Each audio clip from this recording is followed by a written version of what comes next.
मंडी खबर के सह प्रायोजक हैं LIC, हर पल आपके साथ।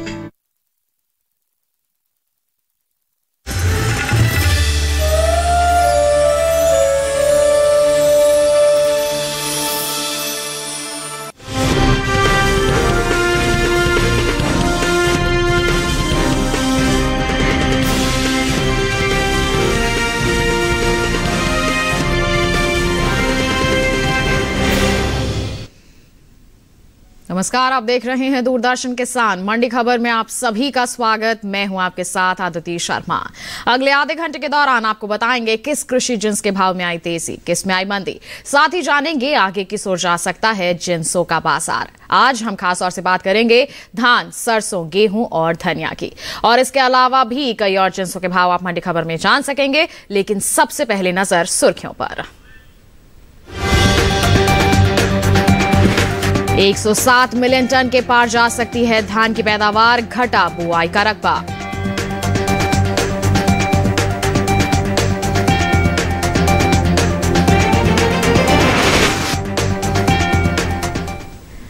आइए बुलेटिन की शुरुआत करते हैं धान के बाजार से। बता दें आपको कि चालू रबी सीजन के दौरान देश में धान की बुआई बीते साल के मुकाबले पीछे चल रही है। जी हां, पीछे चल रही है इसकी बुआई। वहीं अब तक धान की कुल बुआई 14 लाख हेक्टेयर हो सकी है, जो बीते साल के मुकाबले बता दें आपको 1 लाख हेक्टेयर कम है।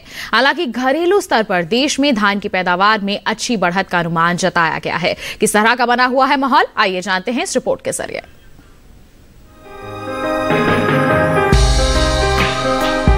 भारत चीन के बाद दुनिया का दूसरा सबसे ज्यादा चावल का उत्पादन करने वाला देश है। भारत के अलावा इंडोनेशिया और बांग्लादेश भी चावल का अच्छा उत्पादन करते हैं। विश्व में चावल की 10,000 किस्में हैं, जिसमें सबसे ज्यादा चावल की किस्में भारत में पाई जाती है। भारत को चावल की खेती के मूल केंद्रों में से एक माना जाता है, जिसमें 44 मिलियन हेक्टेयर भूमि होती है। भारत में चावल की कटाई का क्षेत्र दुनिया में सबसे बड़ा है। भारत की कुल आबादी का लगभग 65% चावल खाते हैं। वहीं चावल में न सिर्फ फाइबर मौजूद होता है, बल्कि इसमें विटामिन, कैल्शियम, आयरन, थायमीन और मिनरल्स जैसे पोषक तत्व भी मौजूद होते हैं। भारत में चावल के उत्पादन से जुड़े लगभग 50 मिलियन से अधिक घरों के लिए आय और रोजगार का मुख्य जरिया भी है। बात चावल की बुआई की करें तो चालू रबी सीजन में धान की बुआई बीते साल से कुछ पीछे चल रही है। धान के रकबे में अब तक 1 लाख हेक्टेयर की कमी देखने को मिली है। कृषि मंत्रालय की ओर से साल 2021-22 के लिए 31 दिसंबर को जारी ताज़ा आंकड़ों के अनुसार रबी धान की कुल बुआई 14,05,000 हेक्टेयर में हो चुकी है, जबकि साल 2020-21 के दौरान बुआई का रकबा 15,05,000 हेक्टेयर रहा था। राज्यों में हो रही कुल धान की बुआई पर नजर डालें तो तमिलनाडु, असम और केरल में धान का रकबा बीते साल के मुकाबले आगे चल रहा है, जबकि आंध्र प्रदेश, छत्तीसगढ़, तेलंगाना और कर्नाटक में धान की बुआई बीते साल से पीछे चल रही है। वहीं धान की पैदावार पर नजर डालें तो कृषि मंत्रालय की ओर से 2021-22 के लिए मुख्य खरीफ फसलों के पहले अग्रिम अनुमान को जारी किया गया है। घरेलू स्तर पर धान की पैदावार साल 2021-22 के दौरान अच्छी हो सकती है, जिसका असर भाव पर पड़ सकता है। साल 2021-22 के दौरान धान की कुल पैदावार 107.04 मिलियन टन अनुमानित है। ये बीते 5 सालों यानी 2015-16 से 2019-20 तक 97.83 मिलियन टन की औसत उपज की तुलना में 9.21 मिलियन टन अधिक है। तो जाना अपनी धान की पैदावार की किस तरह की स्थिति बनी हुई है, आगे किस तरह के असर बाजार भाव पर पड़ सकते हैं। जानकारी के लिए रुक कर लेते हैं कमोडिटी एक्सपर्ट शिव श्रीवास्तव का, जो हमारे साथ फोन लाइन पर जुड़ गए हैं। शिव जी, सबसे पहले तो स्वागत आपका मंडी खबर में। जानना चाहेंगे कि धान की पैदावार को देखते हुए आगे इसके बाजार भाव कैसे रह सकते हैं। जहां तक धान की बुआई की बात की जाए, हमने देखा है कि इस साल खरीफ धान की बुआई लगभग 4 करोड़ हेक्टेयर भूमि में हुई है, जो पिछले साल की तुलना में ज्यादा है। जहां तक रबी धान की बुआई की बात की जाए, अभी तक लगभग 14 लाख हेक्टेयर भूमि में धान की बुआई हो चुकी है, जो पिछले साल की इसी अवधि की तुलना में थोड़ी कम है। हालांकि अगर लगातार सालों के आंकड़ों पर नजर डाला जाए तो हमने देखा है कि धीरे धीरे करके अपने देश में धान की बुआई एक रिकॉर्ड स्तर पे पहुंच रही है, और उसी तरह पैदावार में भी हमने बहुत ही एक अच्छा उछाल देखा है।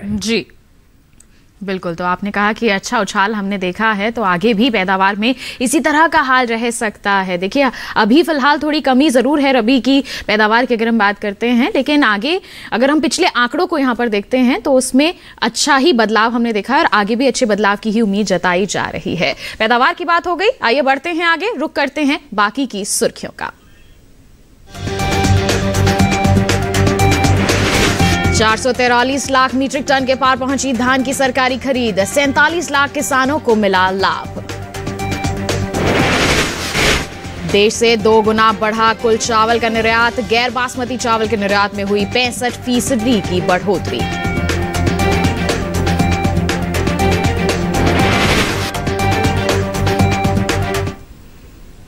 आइए अब एक नजर धान की सरकारी खरीद पर। बता दें आपको कि खरीफ विपणन सीजन 2021-22 के लिए देश के अलग अलग राज्यों से न्यूनतम समर्थन मूल्य पर धान की सरकारी खरीद लगातार चल रही है। अब तक धान की कुल खरीद 443 लाख मीट्रिक टन के पार पहुंच गई है, जिसका सीधा लाभ धान किसानों को मिल रहा है। किस तरह का है माहौल, आइए जानें इस रिपोर्ट के जरिए।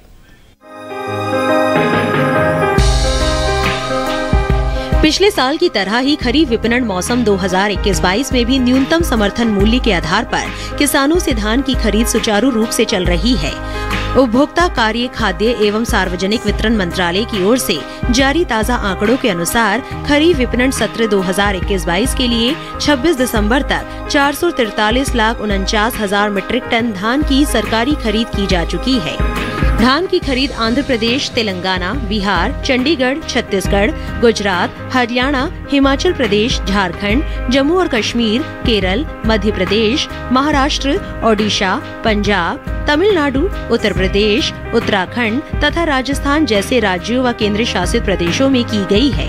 अब तक 86,924 करोड़ 46 लाख रुपए के न्यूनतम समर्थन मूल्य के साथ 47,03,000 किसान लाभान्वित हुए हैं। दूसरे राज्यों के मुकाबले पंजाब में अब तक सबसे ज्यादा धान की सरकारी खरीद हुई है। यहाँ धान की कुल खरीद 1,86,85,000 MT के पार पहुँच गई है।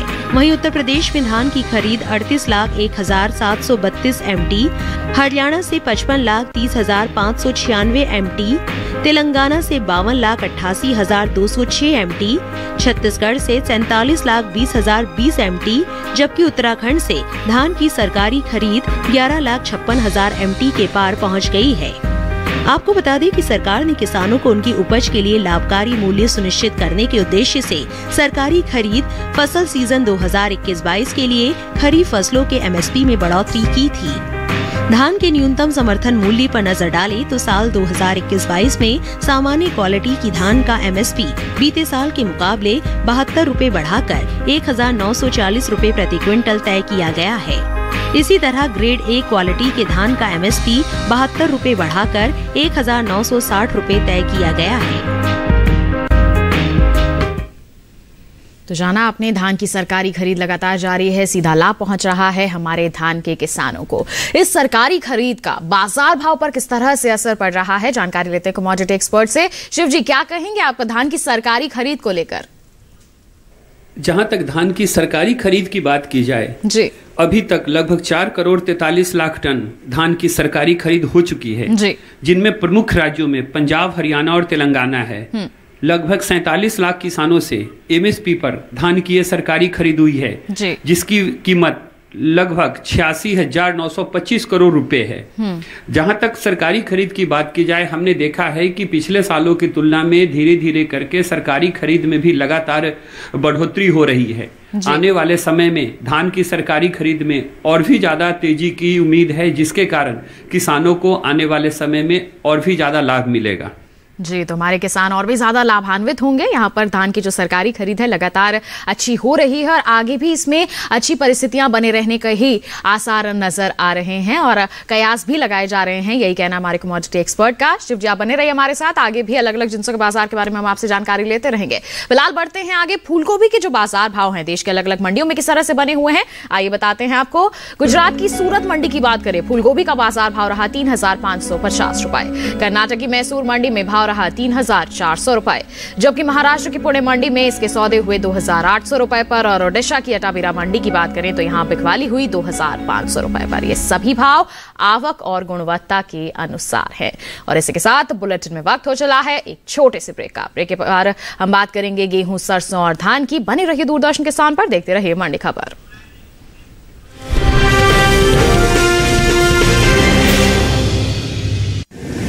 माँ कब आएगा? अभी आएगा। अरे बोलो ना माँ, कब आएगा? बोला ना, अभी आ जाएगा। ये ले, आ गया कुआं।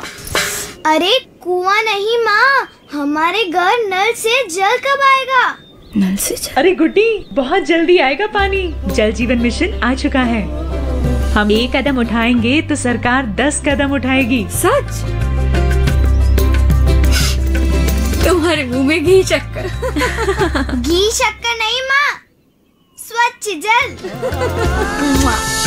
2024 तक देश के सभी 19 करोड़ घरों में पहुंचेगा पीने का साफ पानी।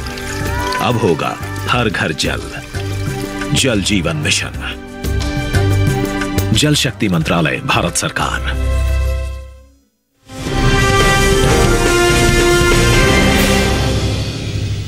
ब्रेक के बाद आपका दूरदर्शन किसान पर फिर से स्वागत है।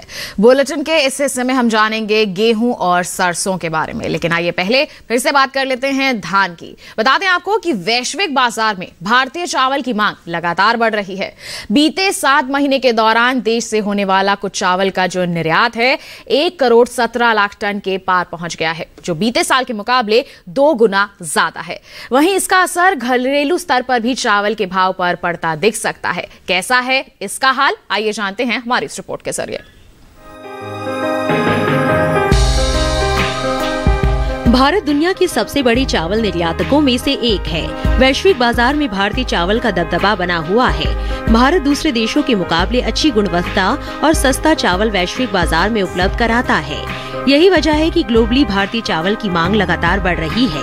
कृषि और प्रसंस्कृत खाद्य उत्पाद निर्यात विकास प्राधिकरण एपीडा की ओर से जारी ताज़ा आंकड़ों के अनुसार भारत ने साल 2021 में अप्रैल से अक्टूबर महीने के दौरान में ही करीब 1 करोड़ 17 लाख 94,101 टन कुल चावल का निर्यात किया है। ये 1 साल पहले के मुकाबले करीब 2 गुना अधिक है। बासमती चावल के निर्यात पर नजर डालें तो साल 2021 के अप्रैल से अक्टूबर महीने के दौरान बासमती चावल का कुल निर्यात 21,63,913 टन का हुआ है, जो बीते साल इस दौरान 27,44,795 टन रहा था। जबकि गैर बासमती चावल के निर्यात में इस साल अच्छी बढ़त देखने को मिली है। बीते 7 महीने के दौरान गैर बासमती चावल का निर्यात 32 लाख टन से ज्यादा बढ़ा है। साल 2021 में देश से गैर बासमती चावल का निर्यात 96,30,188 टन का हुआ है, जबकि बीते साल की समान अवधि के दौरान निर्यात महज 61,72,279 टन का ही हो सका था। वहीं भारत चावल का निर्यात अफ्रीका और एशियाई देशों के अलावा बेनिन, सेनेगल और टोगो को भी करता है। आपको बता दें कि केंद्र सरकार ने भारत में कृषि को बढ़ावा देने के लिए लगातार कई कदम उठाए हैं। इन कदमों में किसानों की आय बढ़ाने से लेकर कृषि उत्पादों के निर्यात को आसान बनाना भी शामिल है। तो चावल का निर्यात यहाँ पर बढ़ा है, इसका कैसा असर रह सकता है बाजार भाव पर? जानकारी लेते हैं कमोडिटी एक्सपर्ट से। लगातार हमारे साथ फोन लाइन पर बने हुए हैं शिव जी। चावल के निर्यात पर क्या प्रतिक्रिया रहेगी आपकी? किस तरह का असर रह सकता है इसका बाजार पर? चावल के निर्यात की बात की जाए तो हमने देखा है कि चावल के निर्यात मांग में लगातार बढ़ोतरी देखने को मिल रही है। जहां एक तरफ बासमती चावल के निर्यात मांग में बढ़ोतरी देखने को मिली है, वहीं दूसरी तरफ गैर बासमती चावल के निर्यात मांग में भी अच्छी खासी बढ़ोतरी हुई है। जहां तक वर्ष 2020-21 में चावल के निर्यात की बात की जाए तो पिछले साल से अधिक होने की उम्मीद है। जहां वर्ष 2020-21 में चावल का निर्यात 1 करोड़ 77 लाख टन था, वहीं चालू वर्ष में अप्रैल से अक्टूबर के दरमियान 1 करोड़ 18 लाख चावल का निर्यात अभी तक किया जा चुका है, जो पिछले साल की तुलना में 33% अधिक है। आने वाले समय में चावल के निर्यात मांग में और भी ज्यादा बढ़ोतरी की उम्मीद है। बासमती चावल के निर्यात की बात की जाए तो इनमें सऊदी अरब, ईरान, इराक, अमन, यूएई, अमेरिका और कुवैत ये ऐसे देश हैं जहां से सबसे ज्यादा निर्यात के ऑर्डर आते हैं। आने वाले समय में एक तरफ जहां गैर बासमती चावल के निर्यात मांग में बढ़ोतरी की उम्मीद है, वहीं दूसरी तरफ बासमती चावल के निर्यात में अच्छी खासी तेजी की संभावना है, जिससे आने वाले समय में किसानों को फायदा होगा। जी, तो सीधे तौर पर जब निर्यात मांग बढ़ेगी, चाहे बासमती चावल की बात करें, गैर बासमती चावल की बात करें, तो सीधे तौर पर इसका लाभ हमारे किसानों को ही मिलेगा और बाजार भाव पर भी इसका असर पड़ेगा। उसमें भी हम कुछ सकारात्मक बदलाव की यहाँ पर उम्मीद कर सकते हैं। ये तो बात हो गई धान के बाजार की। बढ़ते हैं आगे, गाजर के जो बाजार भाव देश के अलग अलग मंडियों में बने हुए हैं उसके बारे में फिलहाल आपको जानकारी देते हैं। गुजरात की सूरत मंडी की बात करें, गाजर का भाव रहा 1400 रुपए। इसके साथ ही हरियाणा की हम गोहाना मंडी की बात करें, यहां पर इसके सौदे हुए 1000 रुपए पर, जबकि कर्नाटक की मैसूर मंडी में बिकवाली हुई 4900 रुपए पर। और वहीं पंजाब की जलालाबाद मंडी की बात करें तो यहां पर इसके सौदे दर्ज किए गए 900 रुपए पर। बता दें ये सभी भाव आवक और गुणवत्ता के अनुसार हैं। इसके साथ आइए बढ़ते हैं आगे, बात करते हैं अब गेहूं के बाजार की। बता दें कि इस साल भारत से काफी मात्रा में गेहूं का निर्यात हो रहा है। कृषि और प्रसंस्कृत खाद्य उत्पाद निर्यात विकास प्राधिकरण एपिडा की ओर से बता दें आपको, जारी ताजा आंकड़ों के मुताबिक साल 2018-19 से लेकर अब तक भारत से होने वाले गेहूं के निर्यात में लगातार इजाफा देखने को मिला है। निर्यात बढ़ने की वजह से वैश्विक बाजार में भारतीय गेहूं की उचित कीमत और अच्छी गुणवत्ता और मानक के गेहूं को वाजिब दाम में उपलब्ध कराना है। निर्यात पर नजर डालें तो साल 2021 के लिए अप्रैल से अक्टूबर महीने के दौरान देश से होने वाला गेहूं का निर्यात 25 लाख टन बढ़कर 32 लाख टन के पार पहुंच गया है, जो बीते साल इस दौरान महज 6,16,750 टन का ही रहा था। वहीं कृषि उपज मंडियों में इन दिनों गेहूं की आवक सामान्य बनी हुई है। एगमार्क नेट के अनुसार बता दें आपको कि अलग अलग मंडियों में बाजार भाव किस प्रकार बना हुआ है। गुजरात की राजकोट मंडी की बात करेंगे, शरबती गेहूं का भाव यहां पर रहा 2175 रुपए। इसके साथ ही मध्य प्रदेश की खातेगांव मंडी में भाव रहा 2000 रुपए। वहीं महाराष्ट्र की मुंबई मंडी में इसके सौदे दर्ज किए गए 3000 रुपए पर। जबकि बता दें आपको राजस्थान की कोटा मंडी की बात करेंगे तो यहां पर बिकवाली हुई 2000 रुपए पर और ये सभी भाव आवक और गुणवत्ता के अनुसार हैं। तो गेहूं के बाजार की अभी अपनी परिस्थिति जानी, किस तरह से कारोबार हो रहा है, आगे क्या माहौल रह सकता है, जानकारी के लिए रुक करते हैं कमोडिटी एक्सपर्ट का। शिव जी, गेहूं के बाजार को लेकर क्या कहना चाहेंगे आप? गेहूं की बात की जाए तो कीमतों में मजबूती का रुख देखने को मिल रहा है जी। मांग अच्छी निकल कर आ रही है, आवक में थोड़ी नरमी देखने को मिली है जी। जहां तक बुआई के रकबे की बात की जाए, अभी तक लगभग 3 करोड़ 26 लाख हेक्टेयर भूमि पर गेहूं की बुआई हो चुकी है, जो पिछले साल की तुलना में थोड़ा कम है। आने वाले समय की बात की जाए तो आने वाले समय में भी मांग में मजबूती के कारण कुछ उतार चढ़ाव के बावजूद गेहूं की कीमतों में तेजी का रुख बना रहेगा जी। तो आप जो कह रहे हैं तेजी का माहौल बना रहेगा, तो ऐसे में हमारे किसानों को क्या करने की सलाह देंगे आप? जिन किसानों के पास गेहूं का स्टॉक है, मेरे विचार से उनको इंतजार करना चाहिए। हमने देखा है कि मांग में अच्छी तेजी देखने को मिल रही है, जिस कारण से गेहूं की कीमतों में भी स्थिरता बनी हुई है। आने वाले समय में मांग में मजबूती से गेहूं की कीमतों में और भी ज्यादा तेजी का रुख देखने को मिलेगा जी। तो यहाँ पर हमारे किसान अगर थोड़ा सा इंतजार कर लेते हैं तो और अच्छे दाम अर्जित कर सकते हैं अपनी गेहूं की उपज की। तो देखिए, हमारे कमोडिटी एक्सपर्ट की यही सलाह है हमारे गेहूं के किसानों के लिए। बढ़ते हैं आगे, शिमला मिर्च के बाजार भाव की अब हम बुलेटिन में बात कर लेते हैं। बता दें आपको, हिमाचल प्रदेश की सोलन मंडी की हम बात करें, शिमला मिर्च का बाजार भाव रहा 5500 रुपए, जबकि गुजरात की सूरत मंडी में इसके सौदे हुए 3750 रुपए पर। उत्तर प्रदेश की बरेली मंडी में भाव रहा 1885 रुपए, तो वहीं राज्य की ही गाजियाबाद मंडी में भाव रहा 2450 रुपए। ये सभी भाव आवक और गुणवत्ता के अनुसार हैं। शिमला मिर्च के बाद आइए बात करते हैं सरसों के बाजार की। बता दें कि देश में साल 2021-22 के दौरान तिलहन की पैदावार में अच्छी बढ़त देखने को मिल सकती है। कृषि मंत्रालय की ओर से मुख्य खरीफ फसलों के पहले अग्रिम अनुमान के मुताबिक घरेलू स्तर पर साल 2021-22 के दौरान तिलहन की पैदावार 23.39 मिलियन टन होने का अनुमान है, जो कि 20.42 मिलियन टन की औसत तिलहन की पैदावार की तुलना में 2.96 मिलियन टन अधिक है। वहीं कृषि उपज मंडियों में इन दिनों सरसों की आवक सामान्य ही बनी हुई है। सोमवार को ज्यादातर मंडियों में सरसों की बिकवाली के लिए पहुंची है उपज। वहीं बात अगर हम इसके भाव की करते हैं, बता दें आपको, एगमार्क नेट के अनुसार राजस्थान की बेगू मंडी में सरसों का बाजार भाव रहा 6150 रुपए। कोटा मंडी की बात करें तो यहां पर भाव रहा 6600 रुपए। तो वहीं उत्तर प्रदेश की अलीगढ़ मंडी में सरसों 6650 रुपए पर बिकी। जबकि राज्य की ही मथुरा मंडी की बात करें तो यहां इसके सौदे हुए 7,140 रुपए पर। ये सभी भाव आवक और गुणवत्ता के अनुसार हैं। भाव के बाद अगर हम सरसों की बुआई पर नजर डालें तो कृषि मंत्रालय की ओर से साल 2021-22 के लिए जारी ताजा आंकड़ों के अनुसार चालू रबी सीजन में 31 दिसंबर तक सरसों की बुआई निर्धारित लक्ष्य से 16 लाख हेक्टेयर आगे चल रही है। अब तक सरसों की बुआई 88,54,000 हेक्टेयर में हो चुकी है, जबकि बीते साल इस दौरान बुआई का जो रकबा है 72,30,000 हेक्टेयर ही रहा था। तो बुआई में बढ़ोतरी है, इसका असर किस तरह से रह सकता है बाजार भाव पर, जानते हैं कमोडिटी एक्सपर्ट से। शिव जी, क्या कहेंगे सरसों के बाजार को लेकर आप? सरसों की बात की जाए तो सरसों की कीमतों में मजबूती का रुख देखने को मिल रहा है जी। मांग अच्छी निकल कर आ रही है, आवक जारी है। जहां तक आने वाले समय की बात की जाए, आने वाले समय में भी मांग में मजबूती के कारण सरसों की कीमतों में तेजी का रुख कायम रहेगा। जी बिल्कुल, तो सरसों की में तेजी ही रह सकती है। किसानों के लिए क्या सलाह रहेगी आपकी? जिन किसानों के पास सरसों का स्टॉक है, मेरे विचार से उनको इंतजार करना चाहिए।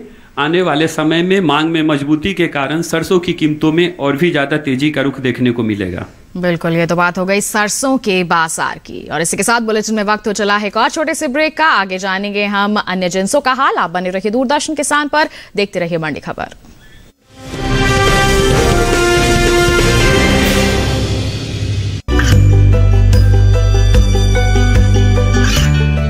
गांवों और पिछड़े क्षेत्रों में सरकारी योजनाओं की जानकारी पहुंचा।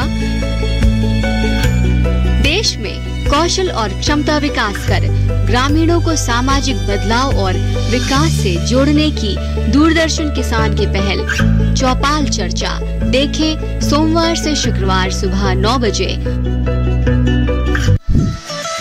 खुशहाल होंगे खेत, पशु रहेंगे स्वस्थ, सरकारी स्कीम का होगा लाभ, जब एक्सपर्ट्स का मिलेगा साथ, आपके सवाल विशेषज्ञों के जवाब, सिर्फ एक फोन कॉल की दूरी पर। देखिए किसानों का अपना प्रोग्राम हेलो किसान, सोमवार से शुक्रवार शाम 6 बजे से सिर्फ दूरदर्शन किसान पर।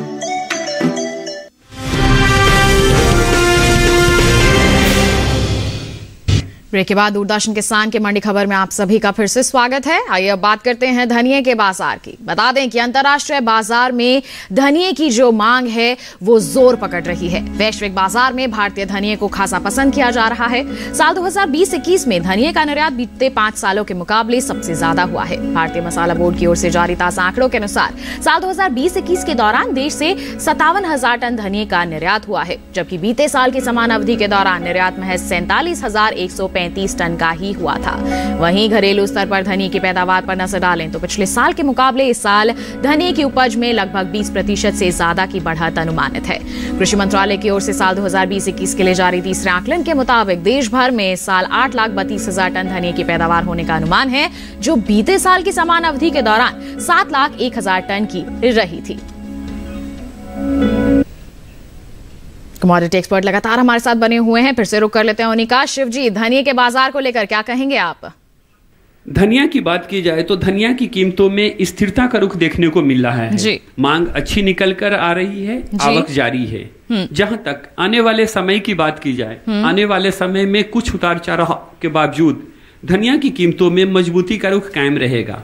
हमने देखा है कि इसके निर्यात मांग में भी अच्छी बढ़ोतरी देखने को मिल रही है। आने वाले समय में निर्यात मांग में और भी ज्यादा तेजी की संभावना है, जिस कारण आने वाले समय में भी धनिया की कीमतों में मजबूती का रुख कायम रहेगा। बिल्कुल, तो मजबूती का कायम रहेगा रुख। तो ऐसे में किसान क्या करें? हमारे जिन किसानों के पास धनिया का स्टॉक है, मेरे विचार से उनको इंतजार करना चाहिए। आने वाले समय में घरेलू और निर्यात मांग में बढ़ोतरी के कारण इसकी कीमतों में तेजी का रुख बना रहेगा। बिल्कुल शिव जी, आपका बहुत बहुत धन्यवाद करना चाहेंगे। आप हमारे साथ जुड़े और कृषि जिंसों पर इतनी अहम जानकारियां आपने सभी के साथ साझा की। तो ये बात हो गई हमारी धनिये के बाजार की। फिलहाल बढ़ते हैं आगे। करेले के जो बाजार भाव हैं देश के अलग अलग मंडियों में किस प्रकार बने हुए हैं, आइए बताते हैं आपको। गुजरात की सूरत मंडी की बात करेंगे। करेले का भाव रहा 4,750 रुपए। हिमाचल प्रदेश की कुल्लू मंडी में भाव रहा 4,800 रुपए। जबकि जम्मू कश्मीर की नरवाल मंडी की बात करें तो भाव रहा 4,250 रुपए। और कर्नाटक की मैसूर मंडी में भाव रहा 2450 रुपए। ये तो बात हो गई करेले के बाजार की। बताते हैं आपको लौकी के बाजार भाव के बारे में। गुजरात की सूरत मंडी की बात करें, लौकी का बाजार भाव रहा 1200 रुपए। हिमाचल प्रदेश की कांगड़ा मंडी की बात करें तो भाव रहा 3750 रुपए। राजस्थान की जालोर मंडी में इसके सौदे हुए 1300 रुपए पर, जबकि उत्तर प्रदेश के अलीगढ़ मंडी में भाव रहा 1850 रुपए। ये सभी भाव आवक और गुणवत्ता के अनुसार हैं। आइए अब आपको बैंगन के बाजार भाव के बारे में भी जानकारी दे देते हैं। गुजरात की सूरत मंडी की बात करेंगे, बैंगन का बाजार भाव रहा 4000 रुपए, जबकि राजकोट मंडी में भाव रहा 4250 रुपए। हरियाणा की गोहाना मंडी में इसके सौदे हुए 1500 रुपए पर, जबकि हिमाचल प्रदेश की चंबा मंडी की अगर हम बात करते हैं तो इसकी बिकवाली हुई 2250 रुपए पर। ये सभी भाव आवक और गुणवत्ता के अनुसार हैं। तो ये था देश के अलग अलग मंडियों का हाल, और इसी के साथ आज की मंडी खबर में बस इतना ही। उम्मीद है कि किसानों को अपनी उपज का सही भाव लेने में मंडी खबर से जरूर मदद मिल रही होगी। और एक विशेष जानकारी आपको दे दें कि टीवी स्क्रीन पर एक QR कोड आपको अभी दिखाया जा रहा है, आप इसे स्कैन कीजिए, सीधा पहुंच जाएंगे हमारे YouTube चैनल पर। देख सकते हैं आप देश के अलग अलग मंडियों का हाल मंडी खबर के साथ। तो बस आज के लिए इतना ही, हमें दीजिए इजाजत, आप बने रहिए दूरदर्शन किसान पर। नमस्कार।